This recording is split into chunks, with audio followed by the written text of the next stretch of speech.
In the Ten Commandments, Commandments 6, 7, 8, and 9 are the ones that prohibit acts of evil: murder, adultery, stealing, and perjury.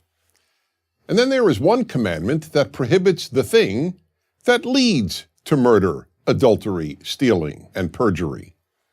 Which one is it? It's the last of the 10. Do not covet anything that belongs to others, not their spouse, their house, their servants, their animals, or any of their property.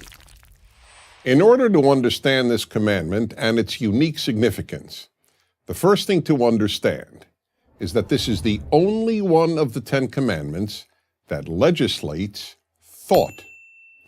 All the other commandments legislate behavior.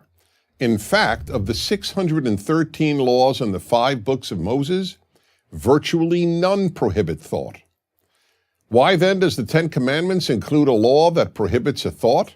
Because it is coveting that so often leads to evil. Or to put it another way, coveting is what leads to violating the preceding 4 commandments, the ones against murder, adultery, stealing, and perjury. Think about it. Why do people do those things? In most instances, it's because they covet something that belongs to another person. Obviously, that is the reason people steal. Thieves covet their victims' property. But it is also the reason for many murders, and coveting is obviously the reason for adultery, wanting the spouse of another person. As for perjury, or bearing false witness in the language of the 10 Commandments, that is done in order to cover up all these other crimes that are caused by coveting. But in order to understand why coveting is the one thought that is prohibited in the 10 Commandments, and one of the only thoughts prohibited in the entire Hebrew Bible, we need to understand what coveting means, and equally important, what it doesn't mean. To covet is much more than to want. The Hebrew verb, lachmod, means to want to the point of seeking to take away and own something that belongs to another person.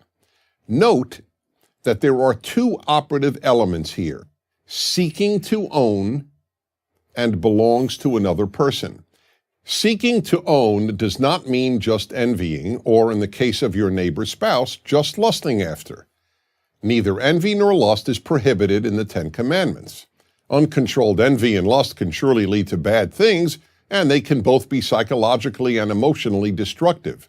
But neither one is prohibited in the 10 Commandments. Why? Because neither is the same as coveting. It is coveting that almost inevitably leads to stealing, to adultery, and sometimes even to murder. Let me explain this in another way. The 10th commandment does not prohibit you from saying, "Wow, what a great house or car or spouse my neighbor has. I wish I had such a house or car or spouse." That may end up being destructive, but it may also end up being constructive. How? It may spur you to work harder and improve your life so that you can obtain a house or car or spouse like your neighbors.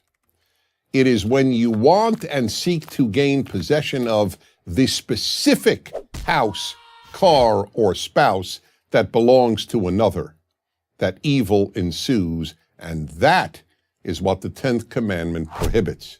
Therefore, one of these 10 commandments, these 10 basic rules of life, must be that we simply cannot allow ourselves to covet what belongs to our neighbor.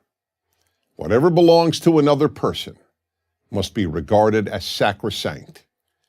We cannot seek to own anything that belongs to another, because only evil can come of it. I'm Dennis Prager.